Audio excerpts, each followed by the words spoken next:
اس نے اگر کسی کو دیکھ بھال کے لیے رکھا ہے، وہ اپیرنٹ اونر ہے وہاں پہ، تو وہ بھی ایزمنٹ گرانٹ کر سکتا ہے۔ اس کے بعد لفظ لکھا ہوا ہے لیسی۔ لیسی کا یہ مطلب ہے کہ جب کوئی زمین جو ہے، جب ہم لیز آؤٹ کرتے ہیں تو جس کو لیز آؤٹ کر رہے ہوتے ہیں اس کو لیسی کہتے ہیں، اور جو کر رہا ہوتا ہے اس کو لیسر کہتے ہیں۔ تو جو لیسی ہوتا ہے وہ بھی ایزمنٹ گرانٹ کر سکتا ہے۔ اس کے بعد پوزیسر ہے۔ پوزیسر سے مراد یہ لی جاتی ہے کہ جو اس وقت وہاں پہ اس لینڈ کو پوزیس کرتا ہے، وہاں پہ جس کا قبضہ ہوتا ہے وہاں پر، وہ بھی ایزمنٹ گرانٹ کر سکتا ہے۔ اور چھٹے نمبر پہ جو ہے وہ مارٹ گیجر ہے۔ مارٹ گیجر سے مراد یہ ہے کہ اگر کوئی شخص جو ہے وہ کسی بھی ادارے کو، اب وہ ادارہ بینک بھی ہو سکتا ہے، وہ کوئی مالیاتی ادارہ بھی ہو سکتا ہے، اس کے علاوہ بھی کوئی ادارہ ہو سکتا ہے، یا کوئی شخص ہو سکتا ہے کہ اگر وہ اپنی زمین جو ہے وہ رہن رکھ دیتا ہے کسی کے پاس، تو وہ جو مارٹگیجر ہے وہ بھی کسی کو ایزمنٹ گرانٹ کر سکتا ہے۔ اب اگلا سوال یہ پیدا ہوتا ہے کہ جو ہیڈنگ آپ کے سامنے اس وقت اسکرین پہ ہے کہ کون سے ایسے افراد ہیں جو کہ ایزمنٹ لے سکتے ہیں۔ اب اس میں وہ افراد جو کسی زمین کے کو اونر یا کو شیئرر جو ہیں، یعنی یہ بھی ہو سکتا ہے کہ ایک زمین کے دو یا دو سے زیادہ مالک ہوں، تو کوئی بھی مالک جو ہے وہ ایزمنٹ جو ہے ایکوائر کر سکتا ہے، وہ لے سکتا ہے۔ کو ٹیننٹس جو ہوتے ہیں، یعنی آپ یہ سمجھ لیں کہ جو شریک کرایہ دار جو ہیں وہ بھی اس میں ایزمنٹ جو ہے ایکوائر کر سکتے ہیں۔ پھر اس میں لیسر وہ بھی ایکوائر کر سکتا ہے۔ ٹریس پاسر جو ہے، ٹریس پاسر سے یہاں جو مراد لی جاتی ہے اس کا یہ مطلب ہے کہ ایسا شخص جس کی زمین کو کسی ایسی لینڈ لاک جو ہے جگہ پر ہے، کسی کو راستہ نہیں جاتا تو اس کو لینڈ لاک کہتے ہیں، تو اس کو پھر کہیں سے اپنے زمین تک پہنچنے کے لیے راستہ چاہیے۔ پوزیسر یعنی اگر وہ اس زمین کا مالک نہیں بھی ہے لیکن قبضہ رکھتا ہے، وہ بھی کر سکتا ہے، اور مارٹگیجر بھی کر سکتا ہے۔ تو یہاں سے آپ کو اندازہ ہو گیا کہ کون سے لوگ جو ہے وہ ایکوائر کر سکتے ہیں۔ اب ہم اس کی تھوڑی اقسام دیکھ لیتے ہیں، یہ اپنے ہیڈنگ دینی ہے کائنڈز آف ایزمنٹ کی، جس کے اندر سب سے پہلی جو ہیڈنگ ہے وہ ہے کنٹینیوس ایزمنٹ۔ کنٹینیوس ایزمنٹ سے مراد یہ دی جاتی ہے کہ جیسے ہم اگر دیکھیں کہ کسی کی زمین جو ہے وہ چاروں طرف سے گھری ہوئی ہے، تو اب ظاہری بات ہے کہ اس کو روشنی، ہوا اور جو سیوریج کا نظام ہے، جو ڈرین وغیرہ، وہ اس کو چاہیے۔ تو اس کے لیے تو وہ مسلسل اس کو ایزمنٹ چاہیے، لہٰذا اس کو کنٹینیوس ایزمنٹ کہتے ہیں کہ کسی کی جو ہوا ہے یا روشنی ہے یا کوئی سیوریج کا نظام ہے وہ نہ ڈسٹرب ہو، تو پھر اس کو کنٹینیوس ایزمنٹ جو ہے وہ ہم دیتے ہیں، گرانٹ کی جاتی ہے۔ اس میں سیکنڈ ٹائپ جو ڈسکنٹینیوس کی ہے، ڈسکنٹینیوس ایزمنٹ سے مراد وہ لی جاتی ہے کہ جو قائم نہیں رہتی، لیکن وقتی طور پہ آپ یہ کہہ سکتے ہیں کہ کسی کو گزرنے کا راستہ دیا، تو وہ جو رائٹ آف وے تھا وہ ہم کہہ سکتے ہیں کہ یہ ایک ڈسکنٹینیوس ایزمنٹ ہے۔ پھر ایک ٹائپ اپیرنٹ ایزمنٹ کی ہے۔ اپیرنٹ ایزمنٹ سے مراد یہ ہے کہ جس کے اندر کوئی ہیومن انٹرفیرنس یعنی انسانی مداخلت جو ہے وہ نہیں ہوتی۔ اب جیسے کسی نے پیوڈ کوئی ٹریک جو ہوتا ہے، جو جس کو سولنگ کہتے ہیں عام الفاظ میں، یا جو اینٹوں کا بنا راستہ کچھ اس طرح کا ہے، یا فٹ پاتھ ہے، یا اسٹریمز فلو ہیں، تو ان کو اپیرنٹ ایزمنٹ کہتے ہیں۔ اسٹریم سے مراد مطلب جو ندی نالے وغیرہ، ان حوالے سے۔ نان اپیرنٹ ایزمنٹ اگلی ٹائپ ہے جس کا یہ مطلب ہے کہ یہ انسانی مداخلت سے فری نہیں ہوتی، بلکہ اس میں انسانی مداخلت شامل ہوتی ہے۔ تو یہ بھی ایک ایزمنٹ کی ٹائپ ہے۔ پھر پازیٹیو ایزمنٹ ہے نیکسٹ ٹائپ۔ پازیٹیو ایزمنٹ سے مراد یہ لی جاتی ہے کہ اس میں جو اونر ہے اس کی پرمیشن لے کے جو بھی ایزمنٹ ہولڈر ہے جس کو گرانٹ کی گئی ہے، وہ اپنا اگر اس کا کوئی کنواں وغیرہ ہے اور اس نے وہ پانی وغیرہ کا وہاں ڈسچارج کرنا ہے، کوئی کچن کا استعمال ہے، کچھ اس طرح کی چیزیں ہیں، کچھ بینیفٹس وغیرہ اس طرح کے، تو وہ جو ہے ہم اس کو پازیٹیو ایزمنٹ کہتے ہیں۔ لیکن جو ایزمنٹ ہولڈر ہے وہ اس اپنے رائٹ سے کوئی کاروبار یا کوئی پیسہ نہیں کما سکتا. ٹھیک ہے، تو یہ ایک چیز کلیئر ہو گئی. اس میں پھر اگلی ٹائپ نیگیٹو ایزمنٹ کی ہے، جس کا یہ مطلب ہے کہ جو ایزمنٹ ہولڈر ہے اس کو محدود کر دیا جاتا ہے.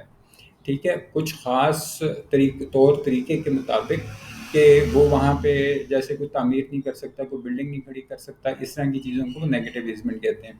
اربن ایزمنٹ سے مراد یہ لی جاتی ہے، یہ ساتویں اس کی قسم ہے، جس میں اگر کوئی جیسے مین روڈ تک جانا چاہتا ہے اور وہ کوئی ایسا کوئی پلازا ہاؤس ہو، بلڈنگ وغیرہ، کوئی شاپنگ سینٹر ٹائپ چیز، تو جو شہری آپ کہہ لیں کہ اربن سے مراد ہوتا ہے شہری، تو اس کو ہم پھر اربن ایزمنٹ کہتے ہیں. ٹھیک ہے.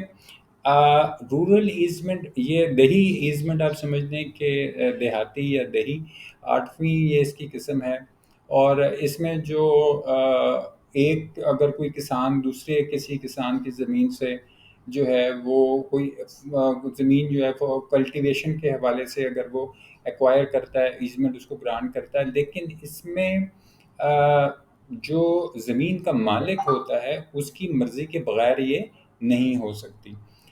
اسی طرح پھر پرماننٹ ایزمنٹ ہے، جو مستقل بنیادوں پہ اگر کوئی ایزمنٹ کسی کو فراہم کی جائے تو اس کو پرماننٹ ایزمنٹ کہتے ہیں. لمیٹڈ ایزمنٹ جو ہوتی ہے وہ کسی خاص مخصوص وقت کے لیے اگر کسی کو ایزمنٹ دی جائے تو اس کو ہم لمیٹڈ ایزمنٹ کہتے ہیں. اسی طرح 11ویں ٹائپ اس کی ہے جو ہم کہتے ہیں ایزمنٹ بائی نیسیسٹی، یعنی جہاں اس کی کوئی ضرورت ہے تو وہ بس ضرورت کی جتنی آپ کہہ سکتے ہیں کہ وہاں پہ اس چیز کی ریکوائرمنٹ ہو، اس کے مطابق جو ہو ہم اس کو ایزمنٹ بائی نیسیسٹی کہتے ہیں. اسی طرح اگلی ہے کوسائے ایزمنٹ. کوسائے ایزمنٹ جو ہے، کوسائے جو ہوتا ہے یہ کئی دفعہ ورڈ جو آپ جب لا کے اندر پڑھیں گے تو مختلف جگہوں پہ یہ ورڈ استعمال ہوتا ہے. تو جیسے کوسائی جوڈیشل ہوتا ہے، تو اسی طرح یہ کوسائی ایزمنٹ جو ہے اس کا یہ مطلب ہے کہ ایزمنٹ جیسا. ٹھیک ہے، ایزمنٹ نما. تو ایزمنٹ نما جو چیز ہے یہ ایسی ہے جو ہم کہہ سکتے ہیں کہ when both tracts of the land are owned by the single person and it will become quasi easement if the owner of the two tracts sells one of the tract to other person. تو وہ کسی کو اگر فروخت کر دی تو وہ دو حصے اگر تھے اس طرح کے زمین کے تو اس کو ہم کوسائی ایزمنٹ کہتے ہیں. اسی طرح کسٹمری ایزمنٹ جو ہے، جیسے کوئی کسی علاقے کے کوئی رسم و رواج اس طرح کے تھے یا کوئی روایات اس طرح کی تھیں، تو ایسی ایزمنٹ کو جو ہے کسٹمری ایزمنٹ کہا جاتا ہے. اس کے بعد اس کی جو 14th ٹائپ ہے وہ پبلک ایزمنٹ ہے، اور اس کا یہ مطلب ہے کہ جس وقت کوئی مخصوص علاقہ جو ہے وہ پبلک کے استعمال کے لیے جو ہے وہ کر دیا جائے، تو پارک بنا دیا جائے، وہاں پہ کوئی لائبریری بنا دی جائے، وہاں پہ کوئی مسجد بنا دی جائے، تو اس طرح کی چیز جو ہے اس کو ہم پبلک ایزمنٹ کہتے ہیں.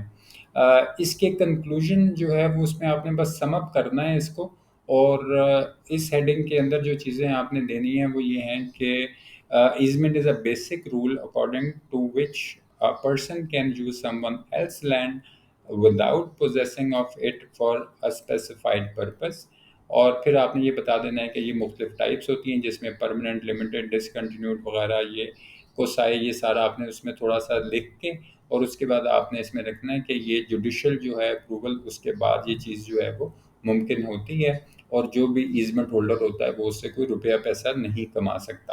امید کرتا ہوں کہ آج کی اس ویڈیو سے آپ نے کچھ نیا سیکھا ہوگا. اپنے رائے کا اظہار نیچے کمنٹ باکس میں ضرور کیجیے گا تاکہ ہمیں معلوم ہو سکے کہ آپ کے معیار کی ویڈیو یہ ہے یا نہیں، اور ہم اس میں کیا بہتری لا سکتے ہیں.